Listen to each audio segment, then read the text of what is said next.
વડીલો, મારા યુવાનોને બધાને કહેવા માંગુ છું, આપણા સંવિધાનમાં આપણા વ્યક્તિગત લો છે, વ્યક્તિગત કાયદા છે, અને એમાં આપણા ઓજારો જે પ્રકારે સરદારજી અહીંયા એમના જે ઓજાર રાખે, કટાર રાખે, નેપાળી જે લોકો હોય, બાંગ્લાદેશી હોય, એ લોકો પોતાનો ઓજાર રાખે, એ જ પ્રકારે આપણને પણ પોતાના ઘરમાં પાલિયા, ધારિયા, તીરકામઠા, ભાલા રાખવાનો આપણને પ્રાવધાન છે. ત્યારે આપણે બધાને કહેવા માંગીએ છીએ, આપણા ઘરમાં જે પણ સાધન સામગ્રી, આપણા ઘરના ઓજારો છે, એ ઓજારો બધાએ સાચવીને મૂકવાના છે. જો આપણા વિસ્તારમાં ઉદ્યોગપતિઓની નજરો બગડશે, બહારના ઉદ્યોગપતિઓ આવીને આપણા લોકોના ગામડાઓ ખાલી કરાવશે, તો તે દિવસે પણ આ ભાલા, પાલિયા, તીરકામઠા અને ધારિયા આપણે શણગાર માટે નથી મૂક્યા. તે દિવસે જરૂર પડશે તો એ ભાલા, પાલિયા, તીરકામઠા લઈને રોડ પર ઉતરવા પણ આપણને વાર નહીં લાગે. ત્યારે સાથીઓ, આજે તમને મેં કહેવા માટે આવ્યો છું, આજે ચૈતર વસાવા એકલો છે, અમારા કાર્યકરો નાના નાના છે.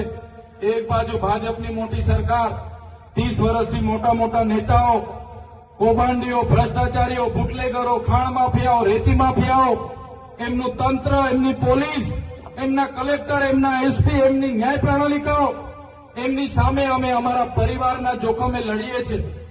અમે બોલીએ છીએ, આદિવાસી સમાજની બંધારણની વાત કરીએ છીએ, સંવિધાનની વાત કરીએ છીએ, ત્યારે આ લોકો અમને પણ ડરાવવા ધમકાવવાની વાત કરે છે. અમે ડરતા નથી, જેલોમાં પૂરે છે, જેલોમાંથી પણ છૂટીને લડીએ છીએ. ત્યારે તમને બધાને અમે એટલું કહેવા માટે આવ્યા છે, બસ તમારા આશીર્વાદ અમારા સાથે રહેવા જોઈએ, તમારો સહકાર અમને મળવો જોઈએ. આવનારા દિવસોમાં ખૂબ લાંબી લડાઈઓ ચાલવાની છે, વિધાનસભામાં પણ અમારે ઉતરવાનું છે. ત્યારે તમારા આશીર્વાદ, તમારી પ્રાર્થના, તમારી દુઆ અમારી સાથે રાખજો. આવનારી તાલુકા, જિલ્લા પંચાયતમાં પણ યુવાનોને હું આહવાન કરવા આવ્યો છું, યુવાનો, વડીલો, તમે બધા કોંગ્રેસ અને ભાજપના સંબંધો અને શરમો છોડી દો.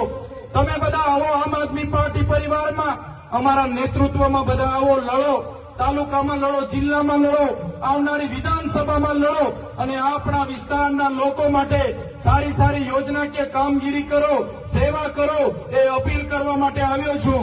બધા જ લોકોને કહેવા આવ્યો છું, તમારી આત્માને જગાડો. ક્યાં સુધી આ લોકોને ભાઈ બાપા કરીશું?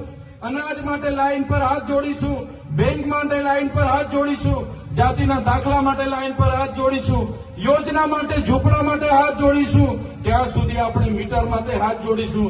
બસ હવે પરિવર્તન માટે તમે તૈયાર થઈ જાઓ, અને અમારા નેતૃત્વમાં આમ આદમી પાર્ટીમાં આવનારી તાલુકા, જિલ્લા પંચાયતની સત્તા તમે સંભાળવા મેદાનમાં ઉતરી જાઓ. આ વાત સાથે આજના આ કાર્યક્રમમાં આપ સૌ મોટી સંખ્યામાં અહીંયા પધાર્યા.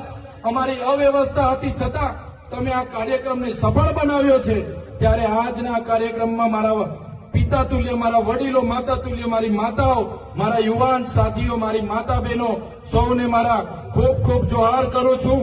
આપે